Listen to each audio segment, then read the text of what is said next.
आशीष पाने आया हूँ मैं, आशीष पाने आया हूँ मैं, तेरा बुलावा सुना, कदम तेरी ओर बढ़े, तू ही है आसरा ये मेरे नाम, तू मान सके और जीवन सदा, तू ही है आसरा ये मेरे नाम, तू मान सके और जीवन सदा। अब्बा आया हूँ मैं, मेरे आका यहाँ हूँ मैं।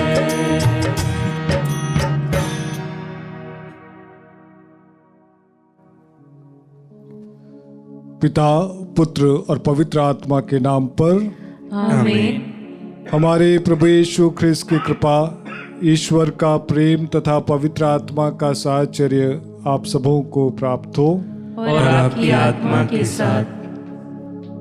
ख्रिस्त में प्रिय विश्वासी भाई और बहनों, आप सबों को जय यीशु। जय यीशु। मैं आप सभी का आज के मिस्सा में भाग लेने के लिए स्वागत करता हूँ। प्रवेश गीत में हमने गाया कि अब्बा मैं तेरे पास में आया हूं, क्योंकि तू ही मार्ग, सत्य और जीवन है। हाँ प्रिय भाई और बहनों, हम प्रभु के घर आए हैं और विशेष रूप से हमारा विश्वास है कि पवित्र यूखरिस्तीय समारोह सबसे बड़ी प्रार्थना है और हम इस महाप्रार्थना में आज इस समय भाग लेने वाले हैं, जहां पर पवित्र वचन हमें याद दिलाते हैं कि हमने कहीं ना कहीं अपने आप को दबा कर रख दिया है, कहीं ना कहीं अपनी अच्छाइयों पर बुराइयों का बड़ा भारी पत्थर रख दिए हैं और जिसको हम दर दर की ठोकरें खाकर ढूंढते फिरते हैं और वो हमारे अंदर दबा हुआ है।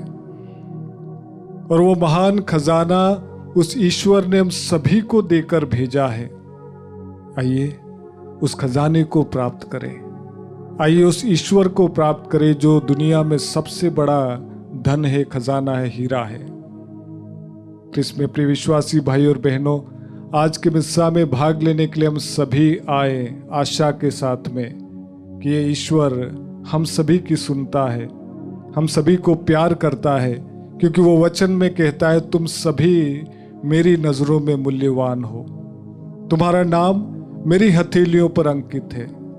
तो आइए हम अब्बा के घर में आए, उसके आंगन में आए, उसके दरबार में आए, अपनी प्रार्थना लेकर, अपने निवेदन लेकर, ताकि हम सदा उसके बेटे बेटियां बने रहें।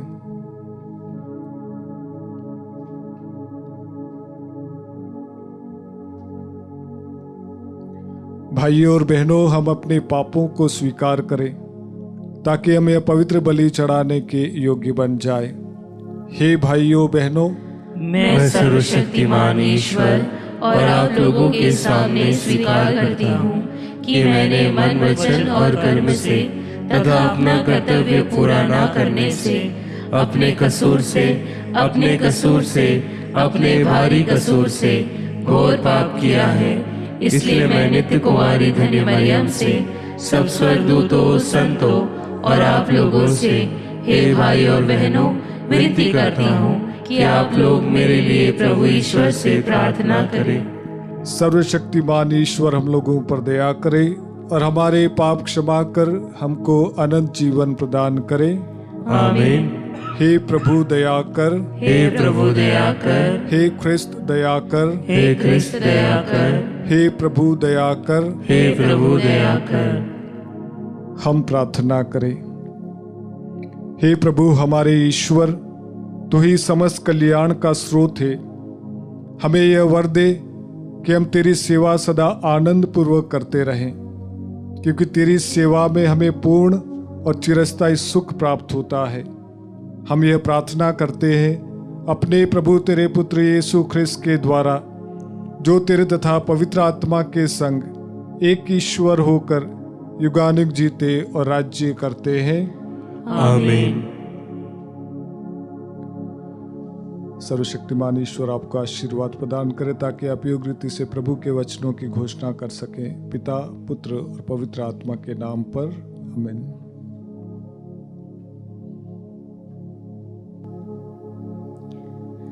पहला पाठ प्रकाशना ग्रंथ अध्याय 4 वचन संख्या 1 से 11।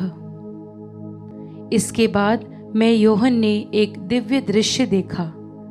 मैंने देखा कि स्वर्ग में एक द्वार खुला है और वहां तुरही जैसी वाणी, जैसे मैंने पहले अपने से बात करते हुए सुना था, बोल रही थी। यहाँ ऊपर आओ, मैं तुम्हें दिखाऊंगा कि बाद में क्या होने वाला है। मैं तुरंत आत्मा से आविष्ट हो गया।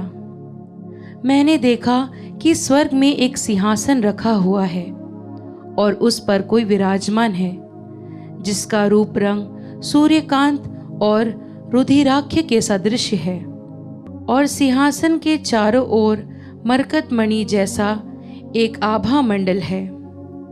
सिंहासन के चारों ओर 24 सिंहासन रखे हुए हैं और उन पर 24 वयोवृद्ध विराजमान हैं। वे उजले वस्त्र पहने हुए हैं और उनके सिर पर सोने का मुकुट है। सिंहासन में से बिजलियां, वाणियां और मेघ गर्जन निकलते हैं। सिंहासन के सामने आग की 7 मशालें जल रही है। यह ईश्वर के 7 आत्मा है। सिंहासन के आसपास का फर्श मानो स्फटिक सदृश पारदर्शी समुद्र है। बीच में सिंहासन के आसपास 4 प्राणी हैं। वे आगे और पीछे की ओर आंखों से भरे हुए हैं। पहला प्राणी सिंह के सदृश है और दूसरा प्राणी सांड के सदृश। तीसरे प्राणी का चेहरा मनुष्य जैसा है और चौथे प्राणी का उड़ने वाले गरुड़ जैसा। चारों प्राणियों के 6 पंख हैं और वे भीतर बाहर आंखों से भरे हुए हैं, और वे रात दिन निरंतर यह कहते रहते हैं, पवित्र पवित्र पवित्र सर्वशक्तिमान प्रभु ईश्वर, जो था, जो है और जो आने वाला है। जब जब प्राणी सिंहासन पर विराजमान युग युगों तक जीवित रहने वाले की महिमा, सम्मान और धन्यवाद देते हैं, तब तब 24 वयोवृद्ध सिंहासन पर विराजमान को दंडवत करते हैं, युग युगों तक जीवित रहने वाले की आराधना करते हैं और यह कहते हुए सिंहासन के सामने अपने मुकुट डालते हैं, हे हमारे प्रभु ईश्वर, तू महिमा, सम्मान और सामर्थ का अधिकारी है, क्योंकि तूने विश्व की सृष्टि की। तेरी ही इच्छा से वह अस्तित्व में आया और उसकी सृष्टि हुई है। प्रभु की वाणी। ईश्वर को धन्यवाद। भजन अनुवाक्य। पवित्र पवित्र पवित्र सर्वशक्तिमान प्रभु ईश्वर। पवित्र पवित्र पवित्र सर्वशक्तिमान प्रभु ईश्वर। प्रभु के मंदिर में स्तुति करो, उसके महिमामय आकाश में उसकी स्तुति करो, उसके महान कार्यों के कारण उसकी स्तुति करो, उसके परम प्रताप के कारण उसकी स्तुति करो। अनुवाक्य। पवित्र पवित्र पवित्र सर्वशक्तिमान प्रभु ईश्वर। तुरही फूंकते हुए उसकी स्तुति करो, वीणा और सितार बजाते हुए उसकी स्तुति करो, ढोल बजाते हुए और नृत्य करते हुए उसकी स्तुति करो, तानपुरा और बांसुरी बजाते हुए उसकी स्तुति करो। अनुवाक्य पवित्र पवित्र पवित्र सर्वशक्तिमान प्रभु ईश्वर। झांझों की ध्वनि पर उसकी स्तुति करो, विजय की झांझ को बजाते हुए उसकी स्तुति करो। सभी प्राणी प्रभु की स्तुति करें। अनुवाक्य पवित्र पवित्र पवित्र सर्वशक्तिमान प्रभु ईश्वर। जय घोष। हालेलुया। प्रभु कहते हैं, मैंने तुम्हें चुना है जिससे तुम जाकर फल उत्पन्न करो और तुम्हारा फल बना रहे। हालेलुया।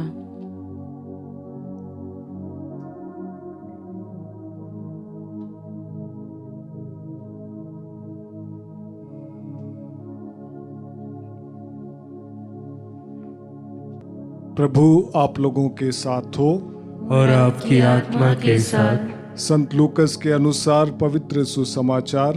हे प्रभु तेरी महिमा हो। यीशु को यरूशलेम के निकट पाकर लोग समझ रहे थे कि ईश्वर का राज्य तुरंत प्रकट होने वाला है। इसलिए यीशु ने उन्हें यह दृष्टांत सुनाया। एक कुलीन मनुष्य राजपद प्राप्त कर लौटने के विचार से दूर देश चला गया।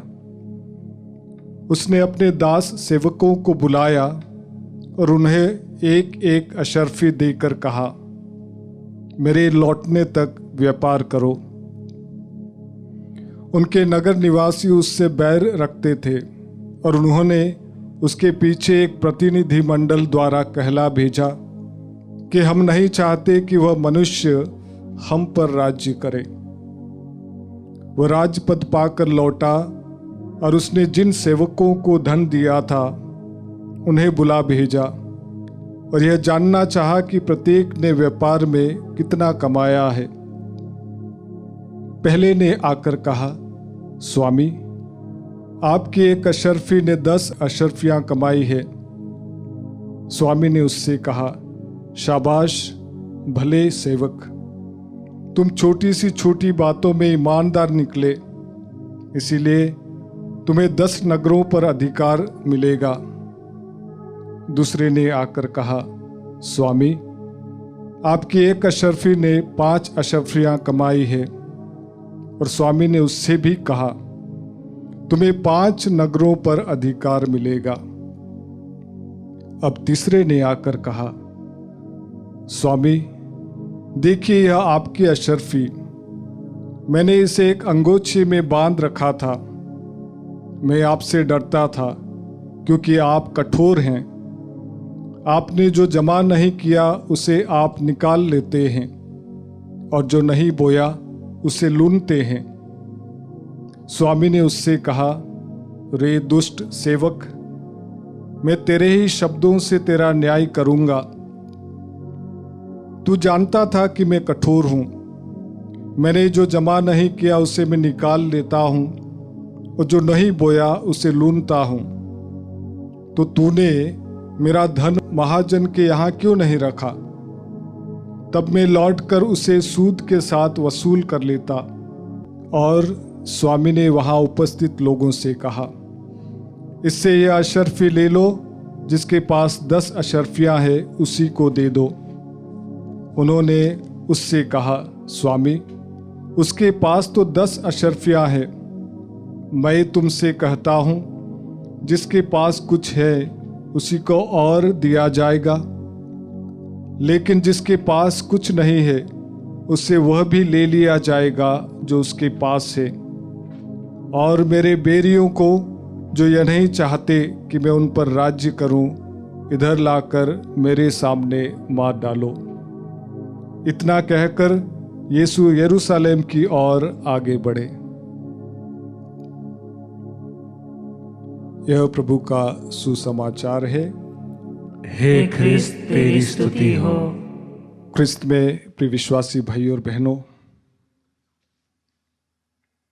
एक अमूल्य हीरा जो हमने खो दिया है, एक खजाना जिसको हम जिंदगी भर ढूंढते फिरते हैं, उसको हमने कहीं पर दबा दिया, उसको हमने कहीं पर छिपा दिया और उसको हम दर दर की ठोकरें खाते हुए जिंदगी भर ढूंढते रहते हैं।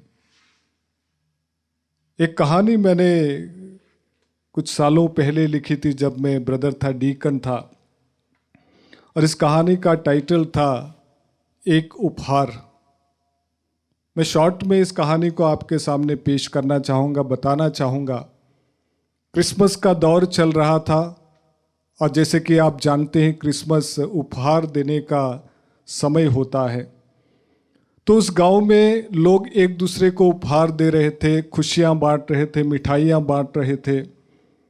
और उस गांव में एक लड़की रहती थी, किशोर अवस्था की लड़की, जो मानसिक रूप से ठीक नहीं थी। जब उसने देखा कि लोग एक दूसरे को उपहार दे रहे हैं, गिफ्ट दे रहे हैं, तो वो एक भाई के पास में चली जाती है और उसका हाथ पकड़कर बार बार उसे कहती है कि भैया मुझे भी उपहार दो, भैया मुझे भी उपहार दो। तो आदमी थोड़ा झल्ला जाता है, थोड़ा परेशान हो जाता है। उस लड़की से पीछा छुड़ाने के लिए उस लड़की से कह देता है कि तुम्हारे लिए मैंने तुम्हारा उपहार, तुम्हारा गिफ्ट मेरे घर के पीछे छिपा कर रखा है, जाओ तुम ढूंढ लो। और वो लड़की बहुत खुश हो जाती है। मानसिक रूप से ठीक नहीं थी, उसको समझ में नहीं आया कि उसके साथ मजाक किया गया है।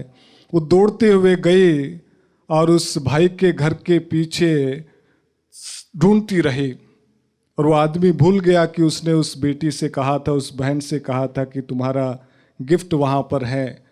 और ये बहन वहाँ ढूंढती रही। रात हो गई, सब सोने के लिए चले गए और सुबह उठकर देखा कि वो मानसिक रूप से बीमार लड़की का शरीर मृत मिला उस भाई के घर के पीछे। वो रात भर उस गिफ्ट को ढूंढती रही, उस उपहार को ढूंढती रही जो वास्तव में वहाँ था ही नहीं। और मैंने शीर्षक दिया, मैंने इसका सारांश ये लिखा और इसका ये लोगों को ये शिक्षा मिलती है, हम सभी को शिक्षा मिलती है कि अगर किसी को सच्चा उपहार आप नहीं दे पाते हो तो झूठे उपहार का कभी दिलासा मत दिया करो। क्रिस्त में प्रिय विश्वासी भाई और बहनों, जब मेरी ही कहानी को मैंने हाल ही में पढ़ा तो मुझे कुछ दूसरा इसका मीनिंग मिला। इसका मीनिंग ये मिला कि जो गिफ्ट आपने कहीं पर छिपा के रखा ही नहीं है, आप वहाँ पर उसको ढूंढ रहे हैं, वो जिंदगी भर कभी भी आपको नहीं मिलेगा। और आप उस गिफ्ट को, उस हीरे को, उस खजाने को खोजते खोजते अपनी जिंदगी गंवा देंगे, पर वो कभी भी आपको नहीं मिलेगा। क्रिस्त में प्रिय विश्वासी भाई और बहनों, आज का सुसमाचार हमें याद दिलाता है कि ईश्वर ने हम सभी को अलग अलग तरीकों से विभूषित करके भेजा है, अलग अलग ताकत भेजा है, अलग अलग शक्तियों से हमें संवारा है, अलग अलग कृपाएं, अलग अलग गुण प्रभु ने हम सभी को दिए हैं। मैंने शुरुआत में कहा कि वो हीरा, वो खजाना हमने कहीं पर दबा कर रख दिया है।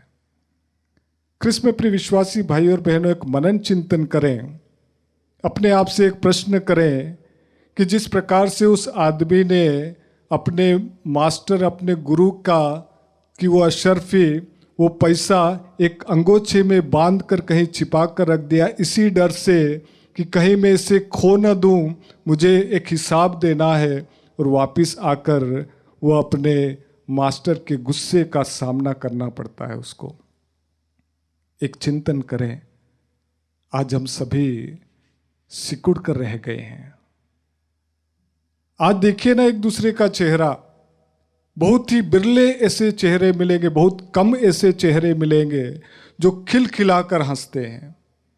बहुत ही कम ऐसे रिश्ते मिलेंगे जहां पर मिठास है, समझदारी है, क्योंकि हमने एक दूसरे से अपने आप को छिपा दिया है।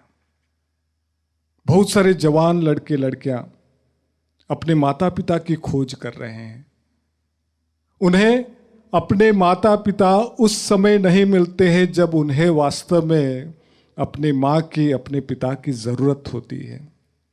कारण कुछ भी हो सकता है, माता पिता हो सकते हैं कि अपने कार्यों में बिजी हैं, हो सकता है कहीं और बिजी हैं, कहीं और करने में व्यस्त हैं। ये बेटा आपको ढूंढ रहा है, ये बेटी आपको ढूंढ रही है। और एक समय आएगा जब इस बेटी को अपने माँ नहीं मिलेगी, अपना पिताजी नहीं मिलेगा, तो हो सकता है यह बेटा या बेटी अपने माँ बाप कहीं और ढूंढ लेंगे। और तब आप लोग अपने बेटे बेटियों को ढूंढने के लिए निकलेंगे, और तब आपको अपने बेटे बेटियां नहीं मिलेगी। ख्रिस्त में प्रिय विश्वासी भाई और बहनों, एक धन जो आपने कहीं पर छिपा कर रखा है, जब कभी भी आप रिट्रीट में जाएंगे, जब कभी भी आप आत्मावलोकन की राह गुजर से गुजरेंगे, अपने आप से कुछ प्रश्न पूछेंगे, शांत माहौल में बैठेंगे, ईश्वर की उपस्थिति में प्रार्थनामय भाव से बैठेंगे, कुछ बातें आपके सामने उभर कर आएगी कि जो आपको वास्तव में करना था आपने नहीं किया। जितना आपको अपने जीवन में हासिल होना था उतना आपको क्यों हासिल नहीं हो रहा है? क्योंकि आपने स्वयं अपने आप को कहीं पर छिपा दिया है। आज प्रभु से प्रार्थना करें, एक वरदान मांगे कि प्रभु मैं कहीं पर दब कर रह गया हूँ, मेरा चेहरा कहीं पर मेरे बच्चों से धूमिल हो गया है, मैं कहीं पर अपने आप से दूर चला गया, परिवार से दूर चला गया हूँ, मेरे बच्चे मुझे दर दर की ठोकरें खाते हुए ढूंढ रहे हैं, माता पिता अपने बच्चों को ढूंढ रहे हैं। आज प्रार्थना करें प्रभु से कि हे प्रभु मुझे ऐसा वरदान दे, विशेष रूप से पवित्र आत्मा का समझदारी और प्रज्ञा का वरदान दे कि मैं स्वयं को खोज पाऊं और उस अपने आप में आपको खोज पाऊं, ताकि मैं जो आपने सच्चा धन दिया उसका उपयोग करते हुए दूसरों को आपकी शिक्षा दे सकूं, आपका प्यार दे सकूं, आपका स्नेह दे सकूं।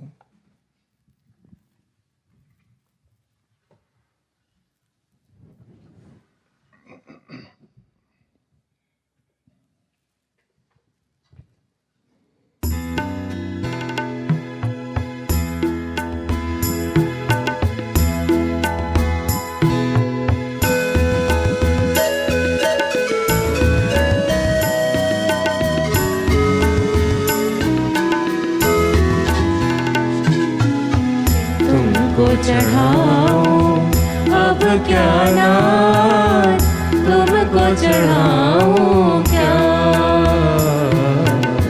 तुमको चढ़ाऊं अब क्या नाथ, तुमको चढ़ाऊं क्या। पास में तो कुछ भी नहीं, पास में तो कुछ भी नहीं, तुमको चढ़ाऊं क्या, तुमको चढ़ाऊं अब क्या नाथ, तुमको चढ़ाऊं क्या, तुमको चढ़ाऊं अब क्या नाथ, तुमको चढ़ाऊं क्या।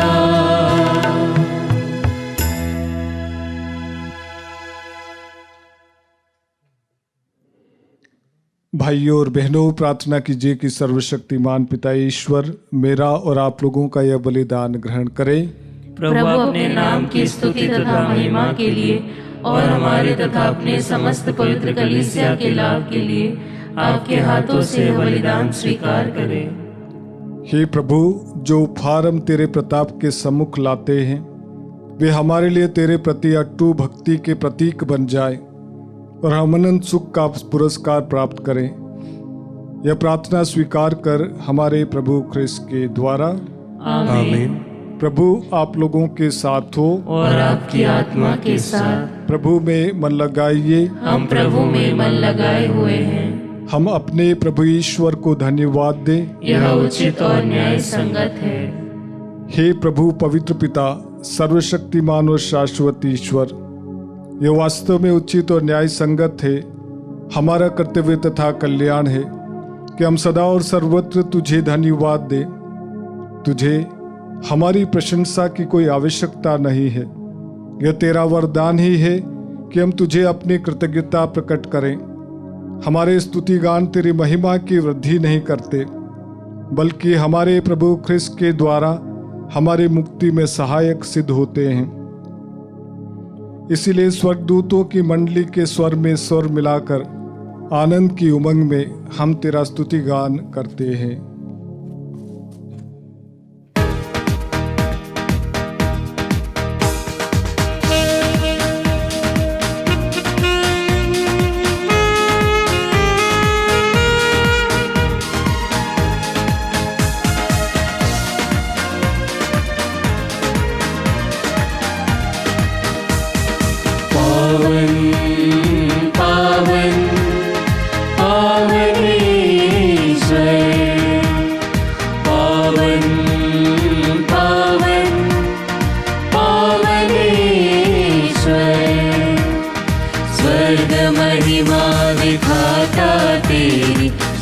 तब गाती पृथ्वी सारी, स्वर्ग महिमा दिखाता तेरी, स्तुति तब गाती पृथ्वी सारी। जय जय जय प्रभु जय हो तेरी, पावन पावन पावन ईश्वर, पावन पावन पावन ईश्वर, पावन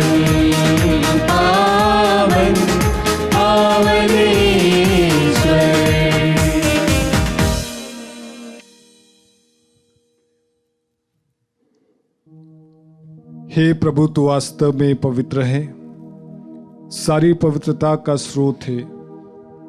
हम तुझसे प्रार्थना करते हैं तो इन उपहारों को अपने आत्मा के संस्पर्श से पवित्र कर दे, कि हमारे प्रभु यीशु ख्रिस्त का शरीर तथा रक्त बन जाए।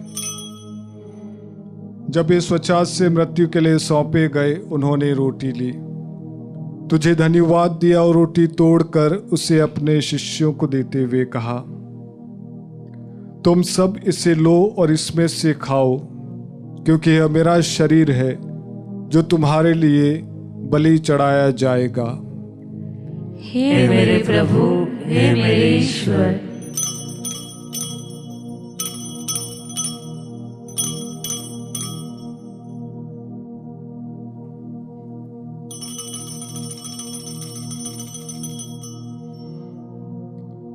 इसी भांति भोजन के बाद उन्होंने कटोरा लिया, तुझे धन्यवाद दिया और उसे अपने शिष्यों को देते हुए कहा, तुम सब इसे लो और इसमें से पियो, क्योंकि यह मेरे रक्त का कटोरा है, नवीन और अनंत व्यवस्थान का रक्त, जो तुम्हारे और बहुतों के पापों की क्षमा के लिए बहाया जाएगा। तुम मेरी स्मृति में यह करो। हे मेरे प्रभु, हे मेरे ईश्वर।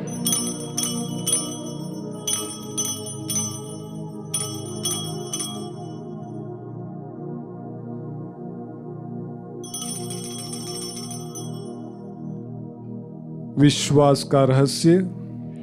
हे प्रभु, हम तेरी मृत्यु तथा पुनरुत्थान की घोषणा तेरे पुनरागमन तक करते रहेंगे। इसलिए हे प्रभु, हम क्रिस्त की मृत्यु और पुनरुत्थान की स्मृति में तुझे जीवन की रोटी और मुक्ति का कटोरा चढ़ाते हैं। हम तुझे धन्यवाद देते हैं कि तूने हमें अपने सम्मुख उपस्थित होने और अपनी सेवा करने का सौभाग्य प्रदान किया है। हमारा नम्र निवेदन है कि हम सब क्रिस्त का शरीर और रक्त ग्रहण करके पवित्र आत्मा के द्वारा एकता के सूत्र में बंधे रहें। हे प्रभु, हमारे संत पिता फ्रांसिस, हमारे धर्माध्यक्ष थॉमस मैथ्यू, उस सभी याजकों के साथ विश्व भर में फैली अपनी कलीसिया की सुधि ले तथा इसे प्रेम में सिद्ध बना दे। हमारे उन भाई बहनों की भी सुधि ले जो पुनरुत्थान की आशा में परलोक सिधार चुके हैं। उन्हें और सभी मृतकों को अपने दर्शन का सौभाग्य प्रदान कर हम सब पर दया दृष्टि डाल, कि हम भी अनंत जीवन के सहभागी बने और ईश्वर की माता धन्य कुंवारी मरियम, उनके वर धन्य योसेफ, धन्य प्रेरितों तथा सभी संतों के साथ जो युग युग में तेरे प्रति विश्वस्त बने रहे, तेरी स्तुति और महिमा कर सके, तेरे पुत्र यीशु ख्रिस्त के द्वारा।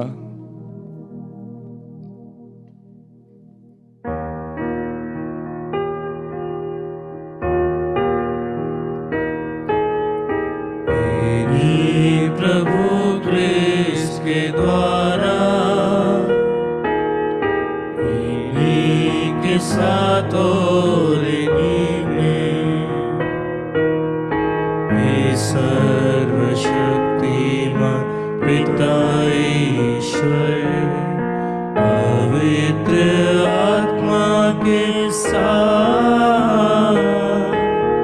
सारा गौरव तथा सम्मान युगानुयुग तेरा ही है।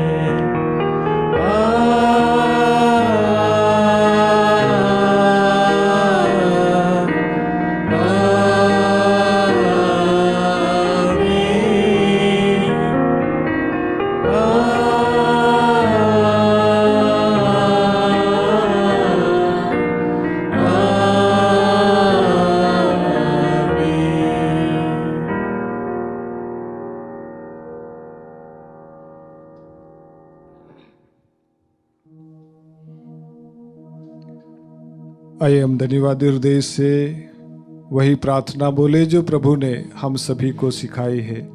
हे हमारे पिता जो स्वर्ग में है, तेरा नाम पवित्र माना जाए, तेरा राज्य आए, तेरी इच्छा जैसे स्वर्ग में वैसे इस पृथ्वी पर भी पूरी हो। हमारा प्रतिदिन का आहार आज हमें दे, और हमारे अपराध हमें क्षमा कर, जैसे हम भी अपने अपराधियों को क्षमा करते हैं, और हमें परीक्षा में न डाल, परंतु बुराई से बचा। हे प्रभु, हम तुझसे प्रार्थना करते हैं, सभी बुराइयों से हमें बचा और इस जीवन में हमें कृपापूर्वक शांति प्रदान कर। हम तेरी दया से सदा पाप से दूर और हर विपत्ति से सुरक्षित रहें, और उस दिन की प्रतीक्षा करते रहें जब हमारे मुक्तिदाता यीशु ख्रिस्त फिर आकर हमारी धन्य आशा पूरी करेंगे। क्योंकि तेरा राज्य, तेरा सामर्थ्य और तेरी महिमा अनंत काल तक बनी रहती है। हे प्रभु यीशु ख्रिस्त ने अपने प्रेरितों से कहा है, मैं तुम्हारे लिए शांति छोड़ जाता हूँ, अपनी शांति तुम्हें प्रदान करता हूँ। तो हमारे पापों पर नहीं, अपनी कलीसिया के विश्वास पर दृष्टि डाल और कृपापूर्वक उसे शांति तथा एकता प्रदान कर। तू युगानुग जीता और राज्य करता है। आमीन। प्रभु की शांति सदा आप लोगों के साथ हो और आपकी आत्मा के साथ। आइए हम परस्पर प्रेम भाव रखें।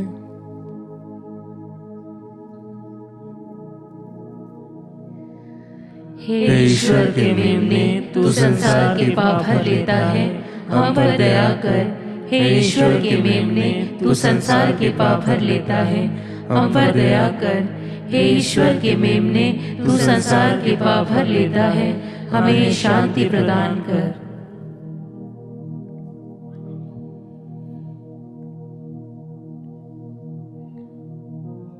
देखिए ईश्वर का मेमना जो संसार के पाप हर लेता है। धन्य हम सब जो इस भोज में बुलाए जाते हैं। हे प्रभु, मैं इस योग्य नहीं हूँ कि तू मेरे यहाँ आए, किंतु एक ही शब्द कह दे और मेरी आत्मा चंगी हो जाएगी। इसका शरीर और रक्त जीवन के लिए हमारी रक्षा करता रहे।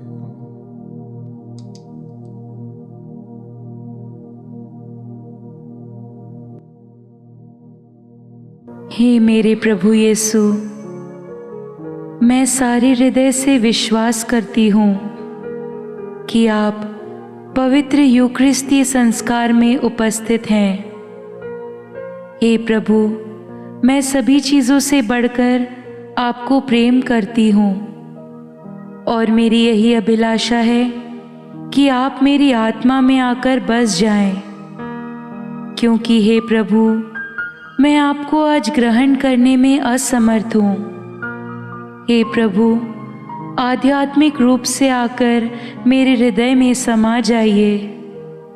हे यीशु, मैं आज आप में एक होना चाहती हूँ और आप में समा जाना चाहती हूँ।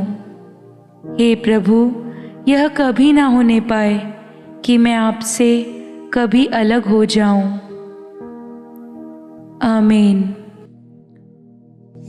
हम प्रार्थना करें। हे प्रभु, तेरी कृपा से हमें इस पवित्र संस्कार का वरदान मिला है। तेरे पुत्र ने हमें आज्ञा दी है कि हम उनकी स्मृति में इसे मनाया करें। यह हमारे हृदयों में तेरे प्रेम की वृद्धि करे, हमारे प्रभु ख्रिस्त के द्वारा। आमीन। प्रभु आप लोगों के साथ हो और आपकी आत्मा के साथ। सर्वशक्तिमान ईश्वर पिता, पुत्र और पवित्र आत्मा आप लोगों को आशीर्वाद प्रदान करे। आमीन। आप लोग विद्यालय प्रभु के प्रेम और शांति में जीवन बिताए। ईश्वर को धन्यवाद।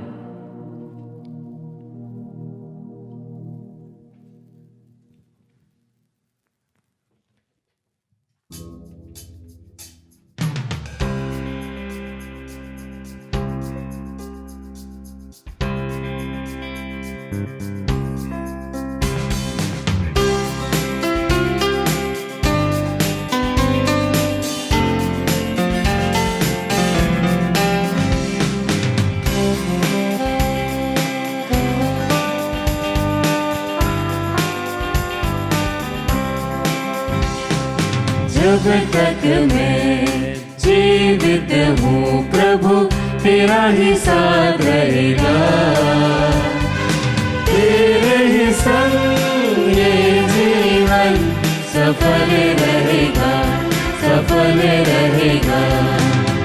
यीशु मेरा जीवन दाता, जीवन मुझे देता है, जीवन के हर पल में मुझको वो संभालता है। जब तक मैं जीवित हूँ प्रभु तेरा ही साथ रहेगा, तेरे ही संग ये जीवन सफल रहेगा, सफल रहेगा।